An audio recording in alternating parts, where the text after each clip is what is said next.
Hello.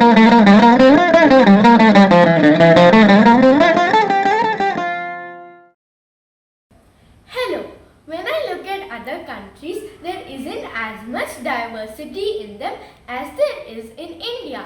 How did we become such a large country with different looks, languages, food, festivals, dresses, costumes, and more?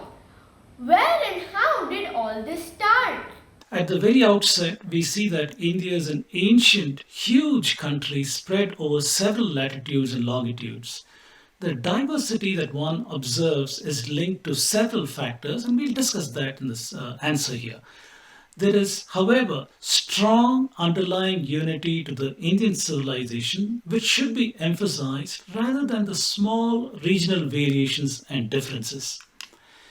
If you look at a map of the physical features of India, we see a whole lot of variation. We see mountainous areas, we see high elevations, low elevations, we see plains, deserts, coastal areas, and so on. The things that we observe are that from the land route, we see people can come into India from the Afghanistan area through the Khyber Pass. Himalayas provide a natural barrier so people can't enter easily from that direction. From the east direction, you have thick forested areas and hilly country, which is again difficult to enter India from that area.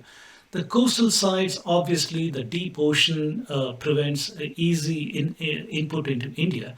So India is very unique in the way it is positioned. We see that India cradled and nurtured life and diversity for the longest time due to its unique geography, climate, and vegetation. And the natural barriers I spoke about cocooned Indians, promoting stability and intellectual growth over the ages. We see that paleontology and archaeology shows India populated for a very long time, in fact, over a million years. A long timeline of human presence implies ample time for regional diversification and divergence of the people. Now, there is a relationship between all languages of India, and this implies very ancient common root or perhaps very ancient close contact between these languages. Now, the customs and the festivals show regional variations, but there is strong underlying cultural unity based on the dharmic civilization and its values. We also see knowledge systems, mathematics, astronomy, medicine, grammar, music, arts. These also throughout the country show widespread common knowledge systems with regional variations. The genetics of Indians. This also shows there has been out of India migrations from very ancient times and regional concentration of a few genetic characteristics. Now, the skin tone varies in India because of exposure to sunlight at different latitudes and the presence of very specific genetic mutations that control the expression of something called melanin that controls what skin tone you'll take on as a result of exposure to sunlight. Now, all these points imply that India was a source rather than a sink for the longest time, which means it has been a stable place where people interacted and so on. This does not mean that people from outside did not settle in India. We see evidence in history in invaders, migrants, and refugees who came and settled in India. Most outsiders adopted Indian ways and blended in with the local population.